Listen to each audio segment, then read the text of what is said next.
10 सितंबर से 25 सितंबर तक रहेगा श्राद्ध पक्ष। ये है पूरी शास्त्रों की बात जाने धर्म के साथ। नमस्कार दोस्तों, मैं ललित शर्मा आपका अपने YouTube channel all problems one solution में बहुत बहुत स्वागत करता हूं। दोस्तों, अक्सर आधुनिक युग में श्राद्ध का नाम आते ही इसे अंधविश्वास की संज्ञा दे दी जाती है। प्रश्न किया जाता है कि क्या श्राद्धों की अवधि में ब्राह्मणों को खिलाया गया भोजन पितरों को मिल जाता है? फिर जीते जी कई लोग माता पिता को नहीं पूछते, मरणोपरांत पूजते हैं। ऐसे कई प्रश्न हैं जिनके उत्तर तर्क से देने कठिन होते हैं, फिर भी उनका औचित्य अवश्य होता है। आप अपने सपुत्र से कभी पूछें कि उसके दादा दादी जी या नाना नानी जी का क्या नाम है। आज के युग में अनेक बच्चे सिर खुजलाने लग जाते हैं और परदादा का नाम तो रहने ही दें। यदि आप चाहते हैं कि आपका नाम आपका पोता भी जाने तो आप श्राद्ध के महत्व को समझें। सदियों से चली आ रही भारत की इस व्यवहारिक एवं सुंदर परंपरा का निर्वाह अवश्य करें। श्राद्ध कर्म का एक समुचित उद्देश्य है जिसे धार्मिक रीत्या से जोड़ दिया गया है। श्राद्ध आने वाली पीढ़ी को अपने पूर्वजों से परिचित करवाते हैं। जिन दिवंगत आत्माओं के कारण पारिवारिक वृक्ष खड़ा है, उनकी कुर्बानियों व योगदान को स्मरण करने के ये 15 दिन होते हैं। इस अवधि में अपने बच्चों को परिवार के दिवंगत पूर्वजों के आदर्श व कार्यकल्पों के बारे में बताएं ताकि वे कुटुंब की समस्त परंपराओं का निर्वाह करें। ऐसा नहीं है कि केवल हिंदुओं में ही मृतकों को याद करने की प्रथा है।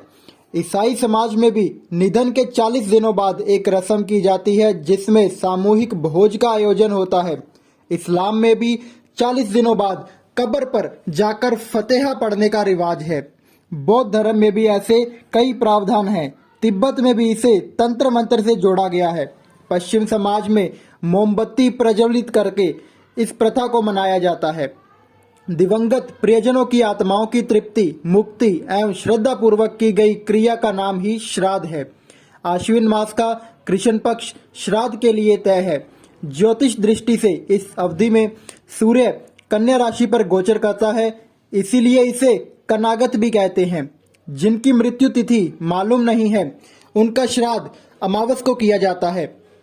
इसे सर्वपितृ अमावस्या या सर्वपितृ श्राद्ध भी कहते हैं। यह एक श्रद्धा पर्व है, भावना प्रधान पक्ष है। इसे बहाने अपने पूर्वजों को याद करने का एक रास्ता है। जिनके पास समय अथवा धन का अभाव है वो भी इन दिनों को आकाश की ओर मुख करके दोनों हाथों द्वारा आवाहन करके पितृगणों को नमस्कार कर सकते हैं। श्राद्ध ऐसे दिवस हैं जिनका उद्देश्य परिवार का संगठन बनाए रखना है।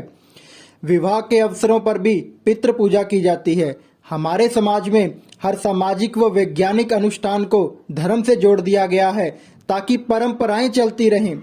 श्राद्ध क्रम उसी श्रृंखला का एक भाग है जिसके सामाजिक या पारिवारिक औचित्य को अनदेखा नहीं किया जा सकता। दिवंगत परिजनों के विषय में वास्तुशास्त्र का भी अवश्य ध्यान रखना चाहिए। घर में पूर्वजों के चित्र सदा दक्षिण दिशा में लगाए जाने चाहिए। ऐसे चित्र देवताओं के चित्रों के साथ ना सजाएं। पूर्वज आदरणीय एवं श्रद्धा के प्रतीक हैं, पर वे इष्ट देवता का स्थान नहीं ले सकते। धार्मिक मान्यताएं हैं। हिंदू धर्म में मृत्यु के बाद श्राद्ध करना बेहद जरूरी माना जाता है। मान्यता अनुसार अगर किसी मनुष्य का विधि पूर्वक श्राद्ध और तर्पण न किया जाए तो उसे इस लोक से मुक्ति नहीं मिलती। ब्रह्मा वैवर्त पुराण के अनुसार देवताओं को प्रसन्न करने से पहले मनुष्य को अपने पितरों यानी पूर्वजों को प्रसन्न करना चाहिए।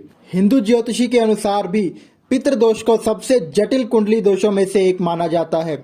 पितरों की शांति के लिए हर वर्ष भाद्रपद शुक्ल पूर्णिमा से आश्विन कृष्ण अमावस्या तक के काल को पितृपक्ष श्राद्ध कहते हैं। मान्यता है कि इस दौरान कुछ समय के लिए यमराज पितरों को आजाद कर देते हैं ताकि वे अपने परिजनों से श्राद्ध ग्रहण कर सकें। ब्रह्मा पुराण के अनुसार जो भी वस्तु उचित काल या स्थान पर पितरों के नाम उचित विधि विधान द्वारा ब्राह्मणों को श्रद्धा पूर्वक दी जाए वह श्राद्ध कहलाती है। श्राद्ध के माध्यम से पितरों को तृप्ति के लिए भोजन पहुंचाया जाता है। पिंड रूप में पितरों को दिया गया भोजन श्राद्ध का महत्वपूर्ण हिस्सा होता है। मान्यता है कि पितर रुष्ट हो जाएं तो मनुष्य को जीवन में कई समस्याओं का सामना करना पड़ता है। पितरों की अशांति के कारण धन हानि और संतान पक्ष से समस्याओं का भी सामना करना पड़ता है। संतानहीनता के मामलों में ज्योतिषी पितृदोष अवश्य देखते हैं।